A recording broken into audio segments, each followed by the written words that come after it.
दादा, नगरपालिकेच्या सर्वसाधारण सभेमध्ये पत्रकारांना प्रवेश नाकारला जातोय, याबाबत आपण काय सांगाल? अतिशय योग्य प्रश्न आपण आज विचारलेला आहे आणि सर्व पत्रकार बांधवांचा रोष असणं हे अतिशय साहजिक आहे. परंतु आजच मी बातमी वाचली की येणाऱ्या 30 तारखेच्या जनरल बॉडीच्या मीटिंगमध्ये पत्रकारांना येऊ देऊ नये अशा प्रकारची भूमिका नगराध्यक्ष घेत आहेत. अशा प्रकारचं निवेदन मला वाटतं की माननीय उपनगराध्यक्षा सौ माधवीताई यांनी घेतलेली आहे. मुळात उपनगराध्यक्षा ह्या माझ्या मावशी आहेत, परंतु त्याच्यासोबत ते उपनगराध्यक्ष असल्यासोबत या शहाद्या शहराच्या अतिशय जबाबदार अशा लोकप्रतिनिधी आहेत. त्यांनी पूर्ण माहिती न घेता, कदाचित ते नवीन असल्यामुळे असू शकतं, परंतु आम्ही मागच्या पत्रकार परिषदेमध्येच सगळ्यांना अतिशय स्पष्टपणे सांगितलं होतं की पत्रकारांना आम्ही येऊ देणार आहोत.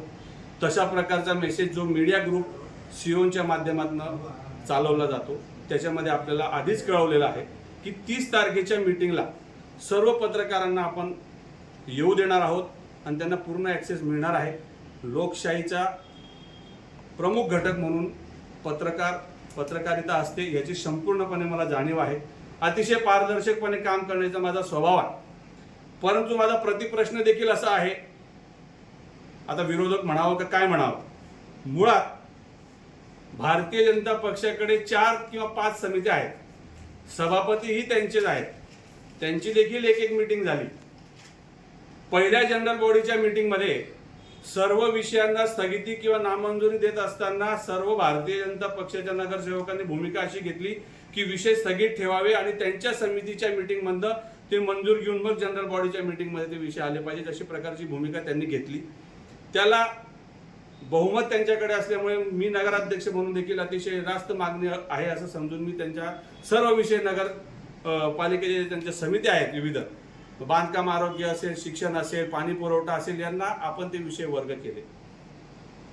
परंतु ज्यांना वाटते की लोकशाही धोक्यात आहे त्यांना माझा मूळ प्रश्न असा आहे की तुमच्याकडे 4 सभापती असताना आणि हे सगळे विषय तुम्ही तुमच्या समितीमध्ये घेतलेले असताना मग तुमच्या समितींच्या मीटिंगमध्ये पत्रकारांना का बोलवलं नाही? मग तुम्ही लोकशाहीचा गळा आवळण्याचा प्रयत्न करतायत का? पारदर्शकपणे तुम्हाला कारभार करायचा नाहीये का? असा प्रतिप्रश्न मी देखील विचारू शकतो. परंतु प्रशासन चालवत असताना अनेक अडचणी असतात, काही गोष्टी मागे पुढे होत असतात. कुठल्याही प्रकारचा परस्पर निर्णय होऊ शकत नाही. सर्व समित्या तुमच्याकडे आहेत. परस्पर कुठली गोष्ट जर घडली तर त्याचा सर्वस्वी जाब विचारणा अधिकार बहुमताने तुमच्याकडे आहेत, समित्या तुमच्याकडे आहेत.